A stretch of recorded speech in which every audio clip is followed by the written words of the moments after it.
Everything pay attention here म्हणजे सर्वांनी इकडे लक्ष द्या. Today we will learning simple present tense.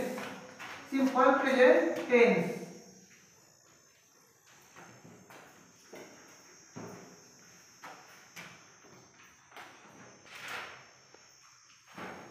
Present indefinite tense. Do you understand? Yes. Please look at the blackboard, all students. आतापर्यंत आपण simple present tense मध्ये काय काय शिकलो सांगा. वाक्याच्या शेवटी तो, ते, ता आणि तर. वाक्या शेवटी तो आणि ते तात आले की काय म्हणायचे वाक्य सिंपल प्रेझेंट टेन्स आहे. आता उदाहरणार्थ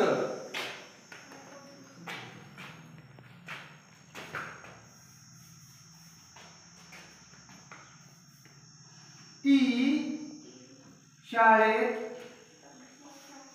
जाते. ती शाळेत जाते.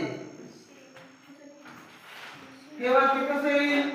ती शाळेत जाते.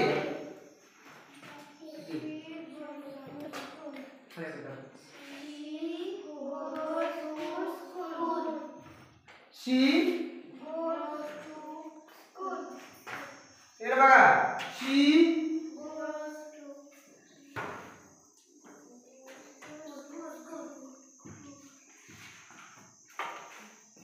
आता आपण पाहिलं आहे यस आणि एस प्रत्यय कधी लावायचा. इकडे बघा S S S C H O X आणि Z. S S S C H O X आणि झेड तुम्ही पाहिलं. आता यस झाला सब्जेक्ट. यस झाला सब्जेक्ट. गोज काय झाला V1. गोजचं सेकंड रूप काय होतं वेंट आणि थर्ड रूप V3 गॉन होतं. आणि टू स्कूल आहे ती काय ऑब्जेक्ट आरते सुद्धा म्हटलं जातं. रिमेनिंग पार्ट ऑफ सेंटेन्स म्हणजे वाक्याचा उर्वरित भाग. Do understand? Yes. Okay. Everything pay attention here. आता गो आहे शी गो टू स्कूल. परंतु त्याला इएस प्रत्यय का लागला तर आपण इथं लॉ दिलेला आहे की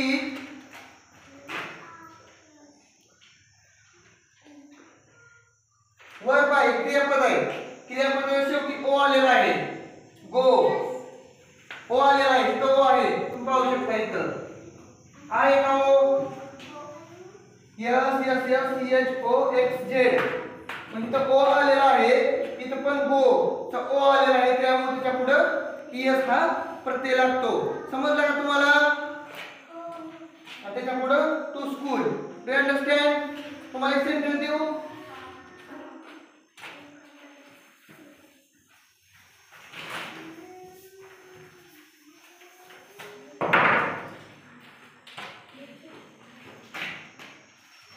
तो शाळेत जातो.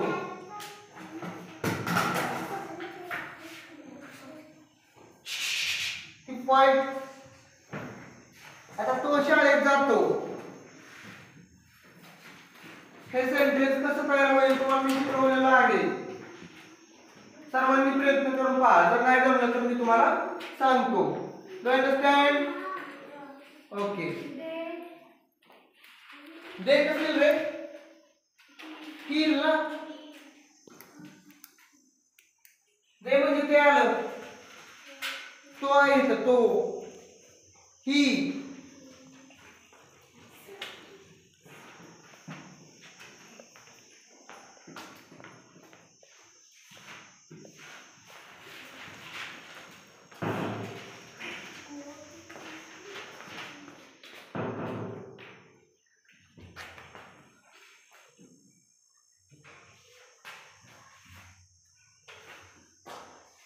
एकदम इझी सेंटेन्स आहे, सर्वांनी प्रयत्न करून पहा.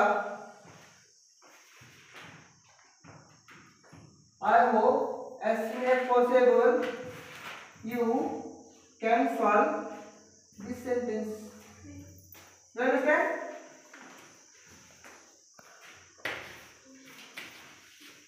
He, she, it. आता इकडे बघा. He, she, it. Yes, yes. Yes, yes म्हणजे सिंग्युलर सब्जेक्ट. सिंग्युलर सब्जेक्ट म्हणजे एकवचनी कर्ता. उदाहरणार्थ किरण, माझं नाव आहे. किरण जरी आलं तरी यस किंवा ईएस प्रत्यय येतो. परंतु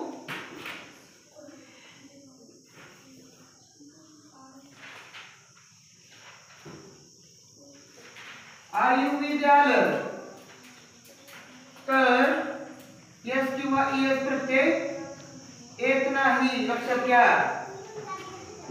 समजताय का? यस किंवा ईएस. आता आपण यस किंवा ईएस कधी घ्यायचं ते सुद्धा पाहिलेलं आहे. आता मी आंबे आणले, नाही मी आंबे आणले किंवा मी आंबे खातो. खातो हे वाक्य कसं आहे? आता मी आंबे खातो.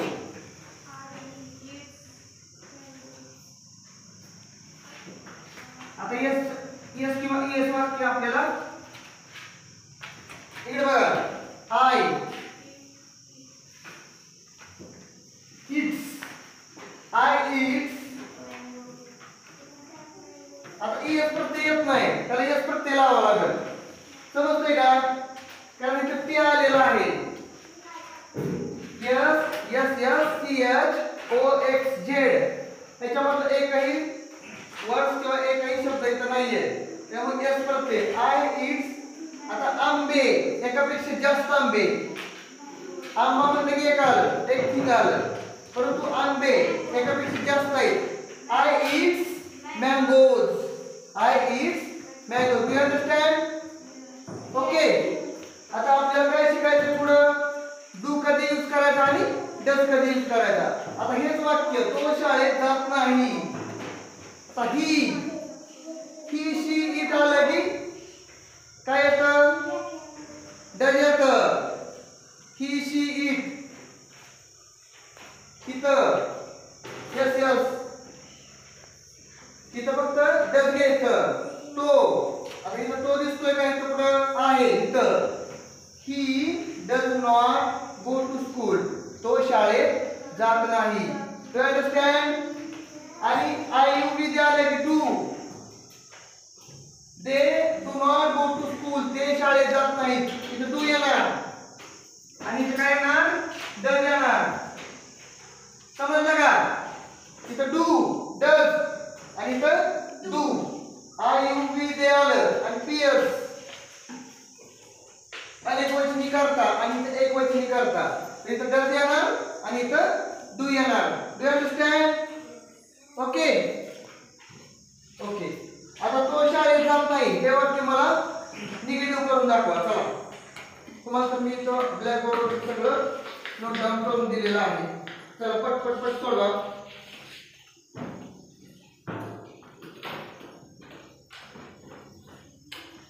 नंतर आपण सिंपल पास्ट टेन्स पाहणार आहोत. साधा भूतकाळ, सिंपल फ्युचर टेन्स, साधा भविष्यकाळ.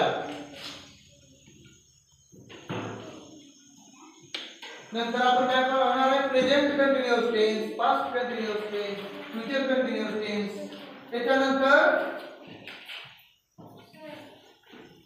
Present perfect tense, past perfect tense, future perfect tense.